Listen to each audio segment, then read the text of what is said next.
There you go. Happy morning. 2014 Chevy Equinox. Customer complaint. Sounds like there's a baseball card in the spoke. That's really for us older folk. You young guys wouldn't get that one. It's kind of going as it goes down the road.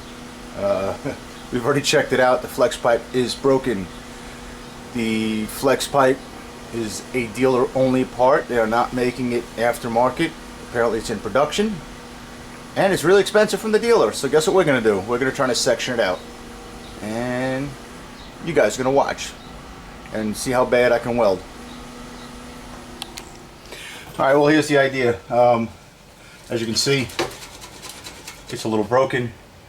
When the car came in, this rubber hanger was off. The theory is he had a new transfer case put in last year under warranty. My guess is, and this is just a guess, I'm not pointing fingers, but I'm thinking when they had the exhaust out, they never put this hanger back on. And the extra weight on the exhaust snapped the flex pipe portion. So it is what it is. I put it back on the other day when I first checked it out, and knowing that he was going to have to leave and bring it back. So here we are.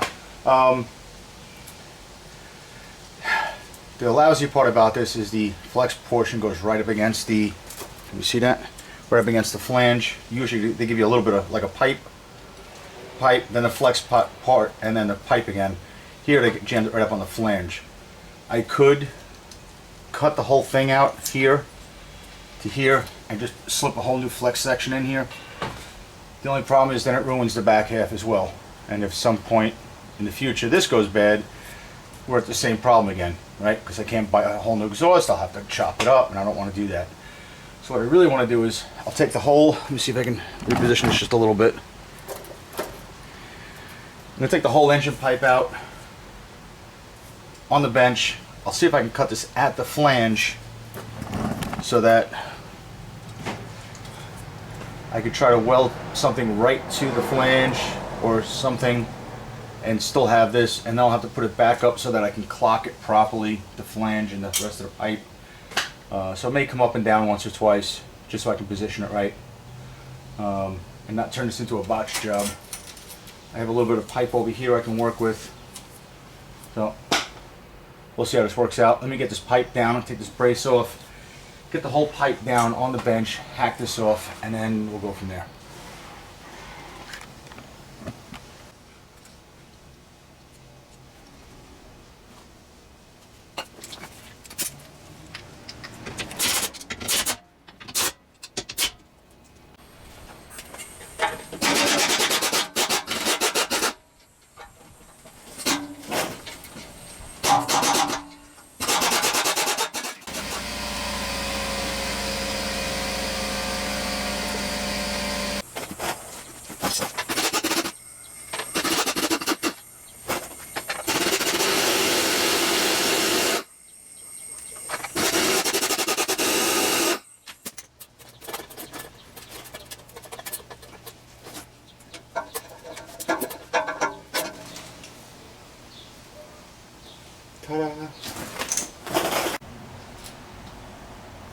Alright, what I'm going to want to do though is before I cut this up, I do want to get myself a couple of marks on it. Because once I get the old pipe off and weld it to this flange, I got to make sure I index or clock this thing properly with the rest of the pipe. And I'll probably have to put it back up to do that. In the meantime, I can at least get myself a safe starting point, so to speak, if I can balance this while I do it. It's a bit crude, but it'll at least get me somewhere in the right direction where I slip the new, if I have room to slip the new one on, or if I just weld it directly, I'm not sure yet. As well as I'll probably make more permanent marks in the end of this, because once I start getting hot and welding it, all of those marks will probably burn right off. And I will mark it with a couple of drips. What the frig? This way I don't get this thing spun, because there isn't up and a down, or what do you want to call it on this, because it's got the hanger. Right? This thing's leaking. Awesome.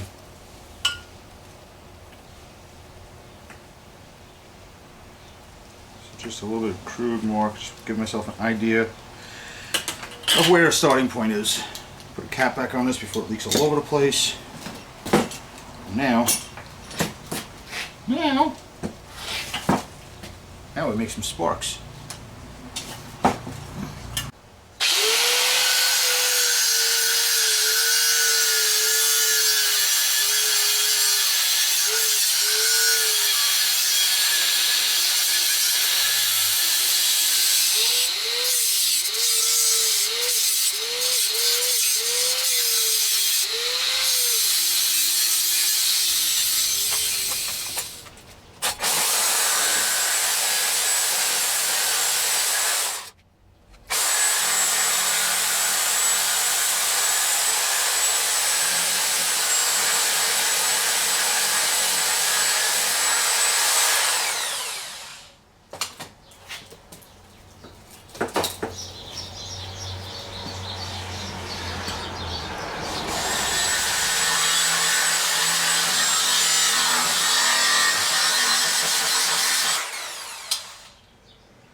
Time for a new blade.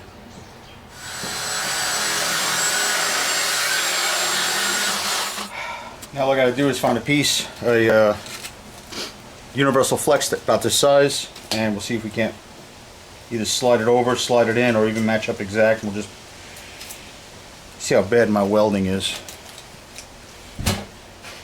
We call it 30-foot welding. You know why? Because it looks good from 30 feet. It's good from far and far from good. But it'll make it, and in a worst case scenario, this will get them down the road, because these, let me back up, these flex pipes don't, the aftermarket ones don't last as good as the original. But maybe it'll get them far enough down the road that by the time it goes bad, they'll be making this pipe, Bozal, Walker, and there's no cat in it, so it's not a problem getting it aftermarket, and it should be a whole lot cheaper once they start making it. But for now, let's see what we can do. Well, I couldn't find the exact size I wanted, but I think this one will work. Idea is, I'll set this up just like this, clean that up a little bit, put a nice weld around there, cut the excess off the back side, and this should, hold on, fix that. Now I'll cut this piece down here to give me the length that I want, and that should, let's see if I can figure this out, like something like this, right? Ta-da! Somewhere in there. All right, but don't be too quick to judge. We're welded. I'll do that quick so you can't see too good. Look how good that looks. See? Isn't that awesome? No, I don't weld that good. I weld good enough. Cut the excess off. Forgot to order a gasket. I'll see if we can try to guesstimate the size for now. You can always cut more off. Kind of hard to put it back on, but I got it somewhere around, where are you? Somewhere around over here. Turn the label around. Somewhere around over here. And then we're going to put this back up in place so I can mark some serious lines, because we don't want to have this thing twisted and then they'll never go together. So that's going to be the next thing. I'll cut the slice, I'll get this back up in place, I'll mark it, I'll make a couple lines, back down, weld it again, and maybe if I can get it close enough, I'll tack it in place, then bring it down and weld the whole thing and put it back up for a second or third time.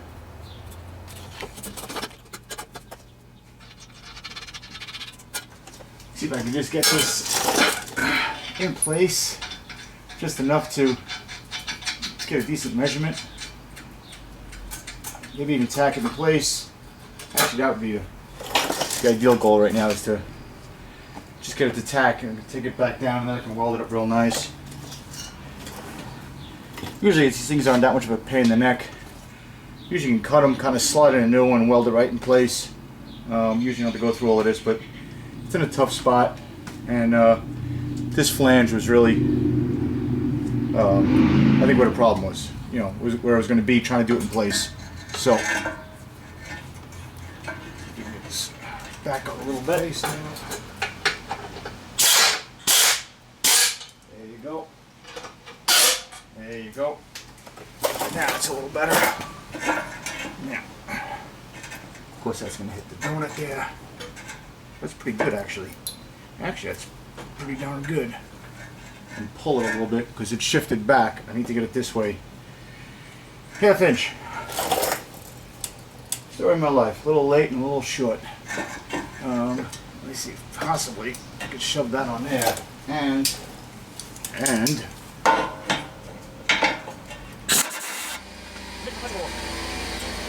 what I don't like is, even though this lines up, it's at a slightly different angle.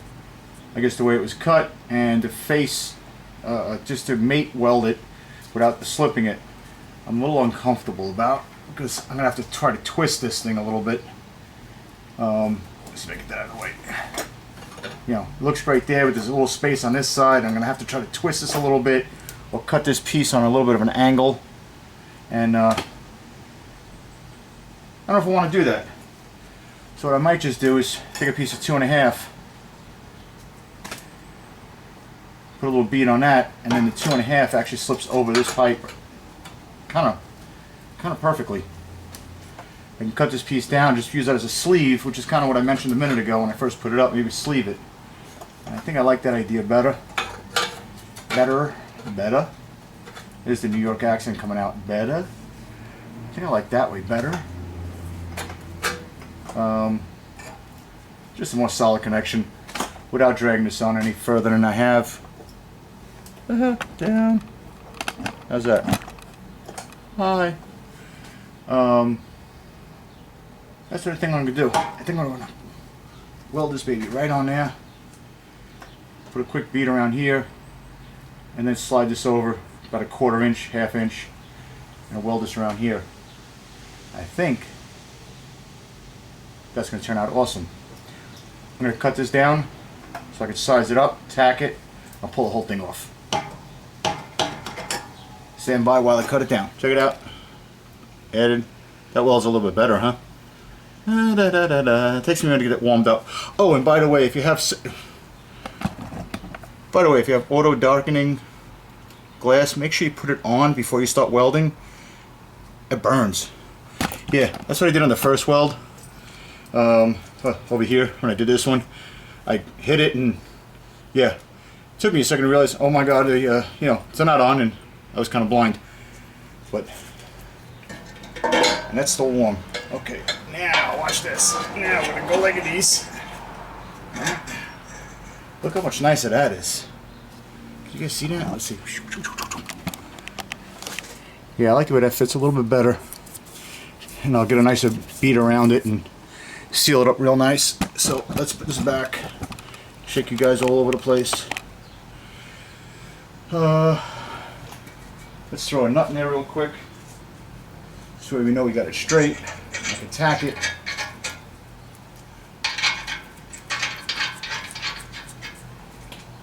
Like this, like this. It really doesn't matter because I gotta wait for the gasket anyway. Okay. Alright, that's it. We're tacked. It's coming down. We'll get it on the bench. We'll weld it all the way up. We'll get it in.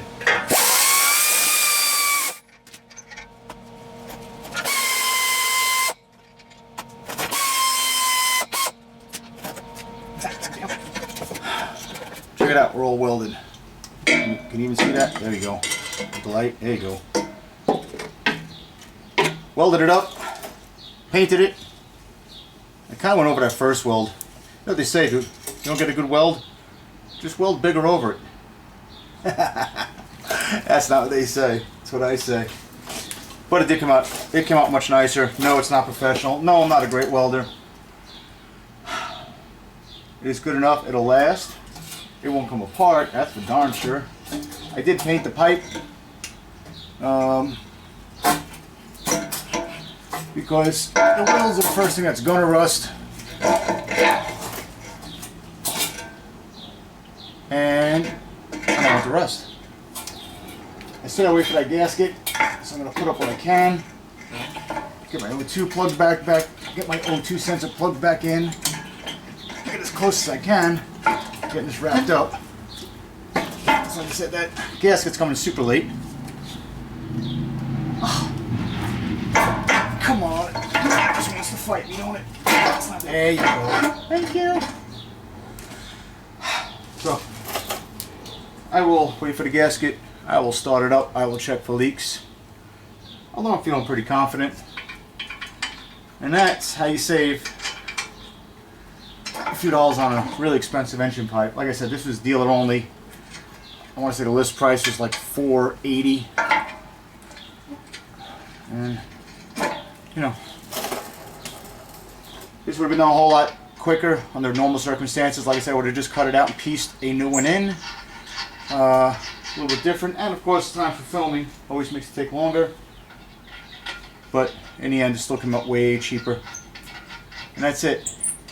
I'm not going to keep you guys hanging waiting for a gasket to come around, so I will get it done. I will assure you I'll check for leaks. It won't leak.